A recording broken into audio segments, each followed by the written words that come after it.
Qu'en est-il, chers amis, de 1 Chronique chapitre 28? C'est notre passage d'aujourd'hui. C'est un passage où nous voyons que David passe le bâton à Salomon, son fils, dans des instructions à Salomon de ce que Salomon lui doit faire. Et c'est intéressant de noter que, comme est souvent le cas pour l'auteur des Chroniques, l'accent tombe sur l'importance du temple, du sanctuaire. Il aurait pu mettre l'accent ailleurs, mais non, la tâche de Salomon, c'est essentiellement de construire le temple. Si vous venez avec moi jusqu'au verset 9, ou au verset 9, que voyons-nous? Donc, des instructions que David donne à Salomon. Toi, Salomon, mon fils, connais le Dieu de ton père, sers-le d'un cœur entier, que ton âme y prenne plaisir, car le Seigneur sonde tous les cœurs, il discerne toute forme de pensée. Si tu le cherches, il se laissera trouver par toi. Si tu l'abandonnes, il te rejettera à jamais. Ça, c'est le cadre qu'il donne. Soit un homme, donc, de foi, qui dépend du Seigneur, suis-le. Alors, qu'est-ce qu'il a à faire? Verset 10. Regarde, maintenant le Seigneur t'a choisi. Pourquoi?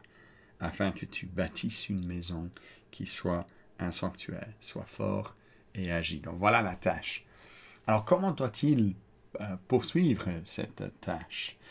Alors, David, verset 12, nous dit, donne à Salomon un modèle de tout ce qu'il avait dans l'esprit concernant les cours de la maison du Seigneur. Il y a un autre moyen de traduire cela, c'est que tout ce que l'esprit lui a dit qu'il devait, comment il devait construire la maison du Seigneur.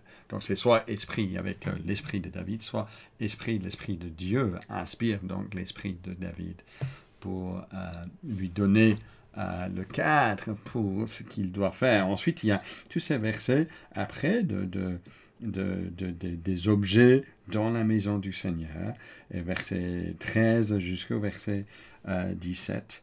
Et puis, il dit, verset 18, il lui donna le modèle du char des kéroubim d'or qui étendent les ailes et qui couvrent le coffre de l'alliance du Seigneur.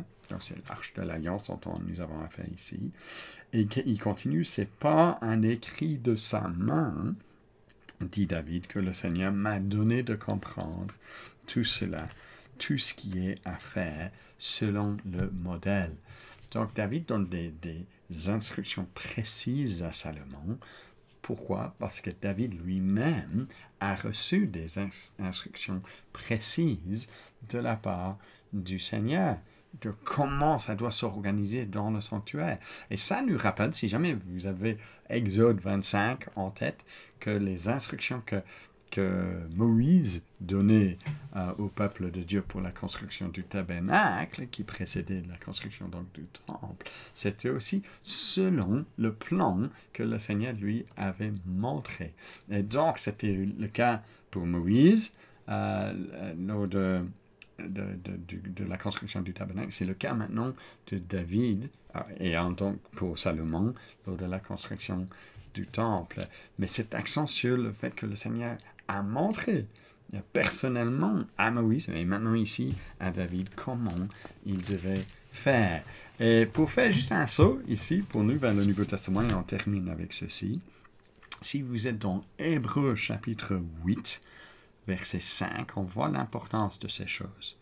Donc, il parle des prêtres ici, comment les prêtres devaient donc exercer leur ministère. Verset 5, ceux-ci célèbrent le culte dans une copie et une ombre des choses célestes, ainsi que Moïse en fut divinement averti, alors qu'il allait réaliser la tente. Donc ça parle de la construction du tabernacle. Regarde, dit-il, tu feras tout d'après le modèle qui t'a été montré sur la montagne.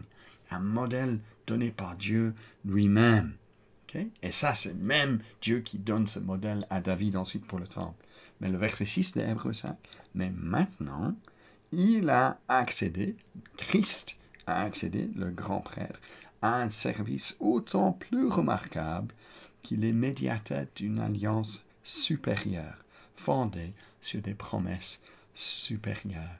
Donc, notre modèle, notre temple, le Christ, est aussi révélé directement de la part de Dieu, parce que Jésus est venu sur terre et nous avons pu contempler sa gloire, une gloire venant du Père lui-même.